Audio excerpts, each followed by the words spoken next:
Que votre cœur ne soit pas bouleversé. Vous croyez en Dieu, croyez aussi en moi. Dans la maison de mon Père, il y a de nombreuses demeures.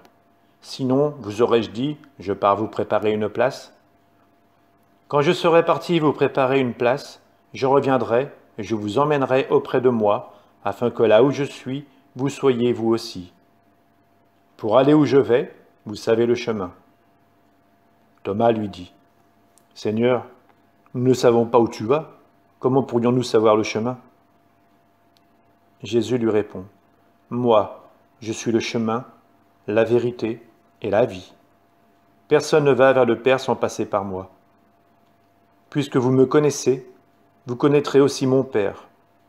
Dès maintenant vous le connaissez et vous l'avez vu. Philippe lui dit, Seigneur, montre-nous le Père, cela nous suffit. Jésus lui répond, Il y a si longtemps que je suis avec vous, et tu ne me connais pas, Philippe? Celui qui m'a vu a vu le Père. Comment peux-tu dire, montre-nous le Père? Tu ne crois donc pas que je suis dans le Père et que le Père est en moi? Les paroles que je vous dis, je ne les dis pas de moi-même. Le Père qui demeure en moi fait ses propres œuvres. Croyez-moi, je suis dans le Père et le Père est en moi. Si vous ne me croyez pas, croyez du moins à cause des œuvres elles-mêmes. Amen, amen, je vous le dis. Celui qui croit en moi fera les œuvres que je fais.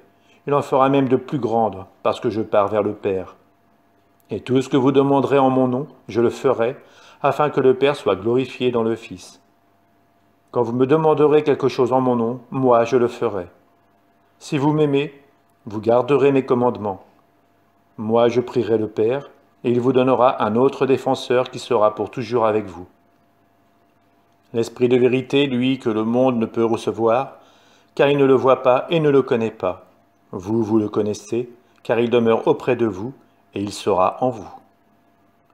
Je ne vous laisserai pas orphelin, je reviens vers vous.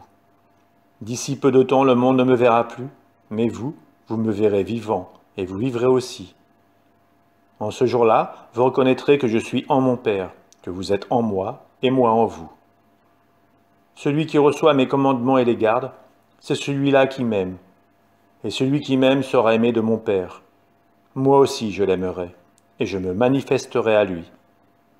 Jude, non pas Judas l'Iscariote, lui demanda, Seigneur, que se passe-t-il?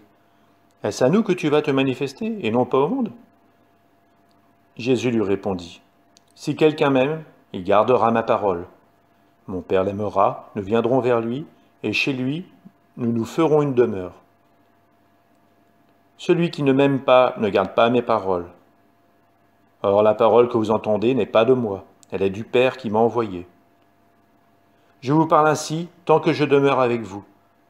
Mais le défenseur, l'Esprit Saint que le Père enverra en mon nom, lui, vous enseignera tout, et il vous fera souvenir de tout ce que je vous ai dit. Je vous laisse la paix, je vous donne ma paix. Ce n'est pas la manière du monde que je vous la donne. Que votre cœur ne soit pas bouleversé ni effrayé. Vous avez entendu ce que je vous ai dit. Je m'en vais et je reviens vers vous.